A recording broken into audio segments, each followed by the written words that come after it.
ಭಾರತದ ಆರ್ಥಿಕತೆಗೂ ಟ್ರಂಪ್ ಹೇಳಿಕೆಗೂ ಏನು ಸಂಬಂಧ?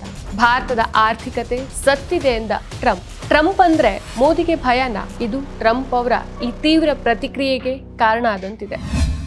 ನಮಸ್ಕಾರ, ಈ ದಿನಕ್ಕೆ ಸ್ವಾಗತ. ನಾನು GM ಪವಿತ್ರ. ಇತ್ತೀಚೆಗೆ ಅಮೆರಿಕದ ಅಧ್ಯಕ್ಷ ಡೊನಾಲ್ಡ್ ಟ್ರಂಪ್ ಭಾರತದ ಆರ್ಥಿಕತೆಯನ್ನ ಸತ್ತ ಆರ್ಥಿಕತೆ ಅಂತ ಕರೆದು ವಿವಾದಕ್ಕೆ ಕಾರಣ ಆಗಿದ್ದಾರೆ. ಭಾರತ ಮತ್ತು ರಷ್ಯಾ ವಿರುದ್ಧ ತೀವ್ರ ವಾಗ್ದಾಳಿ ನಡೆಸಿರುವಂತಹ ಅಮೆರಿಕದ ಅಧ್ಯಕ್ಷ ಡೊನಾಲ್ಡ್ ಟ್ರಂಪ್ ಪಾಕಿಸ್ತಾನದ ಜೊತೆಗೆ ಹೊಸ ವ್ಯಾಪಾರ ಒಪ್ಪಂದವನ್ನ ಘೋಷಿಸಿದ್ದಾರೆ.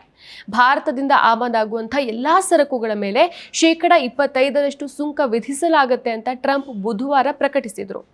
ಸುಂಕ ಪ್ರಹಾರದ ಬೆನ್ನಲ್ಲೇ ಈ ಬೆಳವಣಿಗೆ ನಡೆದಿದ್ದು ಭಾರತದ ಆರ್ಥಿಕತೆ ಸತ್ತಿದೆ ಅಂತ ಟ್ರುತ್ ಸೋಷಿಯಲ್ ಮೀಡಿಯಾದಲ್ಲಿ ವ್ಯಂಗ್ಯವಾಡಿದ್ದಾರೆ. ಭಾರತದ ವಿರುದ್ಧ ವಾಗ್ದಾಳಿ ಮಾಡಿರೋ ಟ್ರಂಪ್ ರಷ್ಯಾದಿಂದ ರಕ್ಷಣಾ ಸಾಮಗ್ರಿ ಮತ್ತು ತೈಲ ಖರೀದಿಸಿದ್ದಕ್ಕಾಗಿ ಭಾರತವನ್ನ ಟೀಕಿಸಿದ್ದಾರೆ.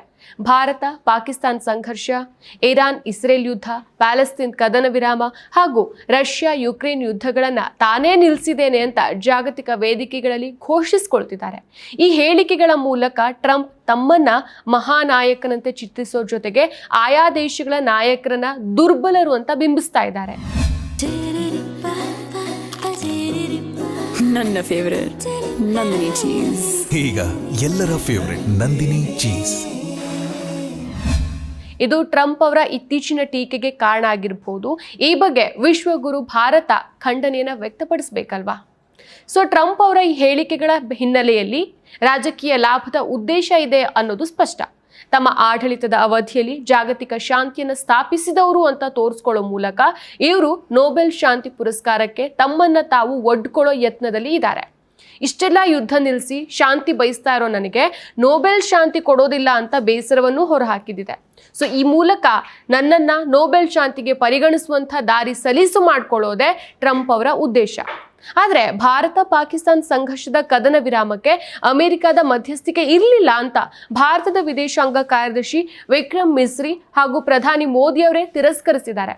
ಈ ಸಂಘರ್ಷ ಭಾರತದ ಆಪರೇಷನ್ ಸಿಂಧೂರ್ನಿಂದ ಶುರುವಾಗಿ ಪಾಕಿಸ್ತಾನದ ಸೇನಾಧಿಕಾರಿಗಳ ವಿನಂತಿಯ ಮೇರೆಗೆ ಮಾತುಕತೆಯಿಂದ ಕೊನೆಗೊಂಡಿತು ಅಂತ ಹೇಳಿದ್ದಾರೆ. ಟ್ರಂಪ್ ಅವರ ಈ ರೀತಿಯ ಹೇಳಿಕೆಗಳು ದೇಶದ ಘನತೆಗೆ ಧಕ್ಕೆ ತರುತ್ತೆ. ಟ್ರಂಪ್ ಅವರ ಈ ಟೀಕೆ ಹಿನ್ನೆಲೆಯಲ್ಲಿ ಭಾರತ ಪಾಕ್ ಕದನ ವಿರಾಮದ ಕೀರ್ತಿಯನ್ನ ಟ್ರಂಪ್ಗೆ ನೀಡದೇ ಇರೋದು ಒಂದು ಪ್ರಮುಖ ಕಾರಣ. Iran Israel, Russia Ukraine, Palestine ಅಂತಹ ಜಾಗತಿಕ ಸಂಘರ್ಷಗಳನ್ನ ತಾನೇ ನಿಲ್ಲಿಸಿದೆ ಅಂತ ಘೋಷಿಸಿಕೊಂಡಿರುವಂತಹ ಟ್ರಂಪ್ ತಮ್ಮನ್ನ ಶಾಂತಿಯ ರಾಯಭಾರಿಯಾಗಿ ಚಿತ್ರಿಸಿಕೊಳ್ಳೋ ಪ್ರಯತ್ನದಲ್ಲಿ ಇದ್ದಾರೆ. ಆದರೆ ಭಾರತ ಪಾಕ್ ಸಂಘರ್ಷದ ಕದನ ವಿರಾಮದ ಕೀರ್ತಿಯನ್ನ ಭಾರತ ಸೀಮಿತಗೊಳಿಸಿದಾಗ ಟ್ರಂಪ್ ಅವರು ಈ ವೈಯಕ್ತಿಕ ಆಕಾಂಕ್ಷೆಗೆ ಧಕ್ಕೆ ಉಂಟಾಗಿದೆ. ಇದು ಟ್ರಂಪ್ ಅವರ ಈ ತೀವ್ರ ಪ್ರತಿಕ್ರಿಯೆಗೆ ಕಾರಣ ಆದಂತಿದೆ.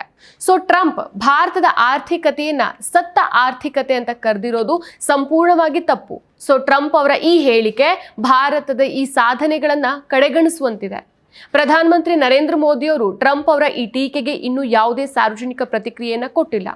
ಈ ಮೌನ ಕೆಲವರಿಗೆ ದೌರ್ಬಲ್ಯದಂತೆ ಕಾಣಿಸುತ್ತೆ. ಟ್ರಂಪ್ ಈ ಹೇಳಿಕೆಗಳನ್ನ ಕೊಟ್ಟಿರೋದು ಭಾರತದ ಜಾಗತಿಕ ಸ್ಥಾನಮಾನವನ್ನ ದುರ್ಬಲಗೊಳಿಸೋ ಸಾಧ್ಯತೆಯೂ ಇದೆ.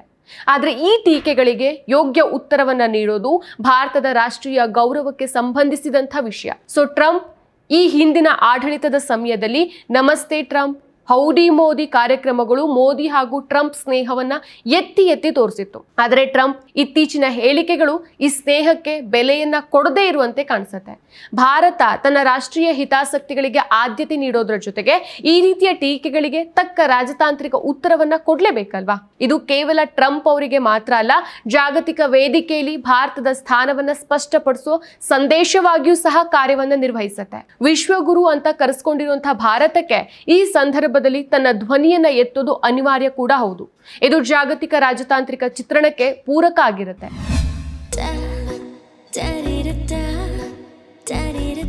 ನನಗಿಷ್ಟ ನಂದಿನಿ ತುಪ್ಪ, ಶುದ್ಧ ತುಪ್ಪ ಅಂದ್ರೆ ನಂದಿನಿ.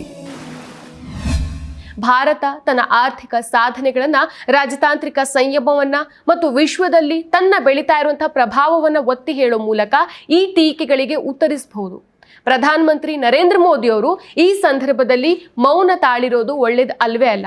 ಟ್ರಂಪ್ ಅವರ ಈ ರೀತಿಯ ಟೀಕೆಗಳಿಗೆ ತಕ್ಕ ಉತ್ತರವನ್ನ ಕೊಡೋದು ಭಾರತದ ರಾಷ್ಟ್ರೀಯ ಗೌರವ ಮತ್ತು ಜಾಗತಿಕ ಸ್ಥಾನಮಾನವನ್ನ ಎತ್ತಿ ಹಿಡಿಯೋ ನಿಟ್ಟಲ್ಲಿ ಅಗತ್ಯವಾಗಿದೆ. ವಿಶ್ವ ಗುರುವಿನ ಗುಡುಗು ಈಗಲಾದರೂ ಕೇಳ್ಬರ್ಲಿ. ಮತ್ತಷ್ಟು ವಿಶೇಷ ವಿಡಿಯೋಗಳನ್ನು ನೋಡಲು ಮತ್ತು ಹೊಸ ವಿಡಿಯೋಗಳ ಬಗ್ಗೆ ತಿಳಿಯಲು ಈ ದಿನ .com ಯೂಟ್ಯೂಬ್ ಚಾನೆಲ್ ಸಬ್ಸ್ಕ್ರೈಬ್ ಮಾಡಿ ಮತ್ತು ಬೆಲ್ ಐಕಾನ್ ಕ್ಲಿಕ್ ಮಾಡಿ.